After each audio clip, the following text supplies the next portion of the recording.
নমস্কার, জয় মাতারা। আমি অ্যাস্ট্রো হিমাংশু ভাগ্যের দুয়ার থেকে আপনাদেরকে জানাই আন্তরিক শুভেচ্ছা, ভালোবাসা। আজ আমি যে প্রেডিকশনটি করতে চলেছি, জাতকেরা হলে ডান হাতটিকে দেখুন আর জাতিকারা হলে বাঁ হাতটিকে দেখুন। আপনারা দেখতে পাচ্ছেন এইটা হচ্ছে আমাদের ব্রেন লাইন বা মস্তিষ্ক রেখা, এইটা হচ্ছে আমাদের ভাগ্য রেখা, আর এইটা হচ্ছে আমাদের আয়ু রেখা। তা এইখানে আপনারা লক্ষ্য করুন, এই ভাগ্য রেখা, মস্তিষ্ক রেখা আর এই আয়ু রেখা, এই ৩টি রেখা দ্বারা দেখুন এই যে কেতুর স্থানে এখানে একটা ট্রায়াঙ্গেল সাইন অর্থাৎ ত্রিভুজ চিহ্ন তৈরি হয়েছে।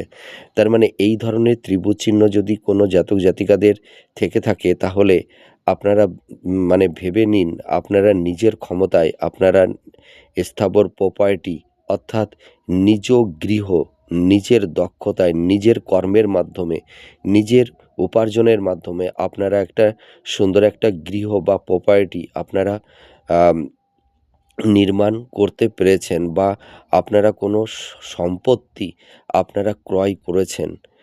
এটা আমি দায়িত্ব নিয়ে বলতে পারি।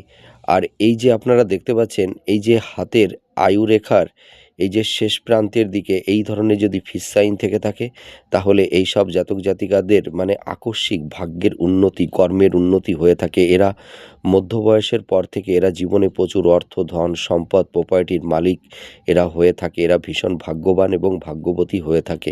আপনারা মিলিয়ে দেখুন এই প্রেডিকশনটি কতটা ম্যাচ করছে। নমস্কার, জয় মাতারা।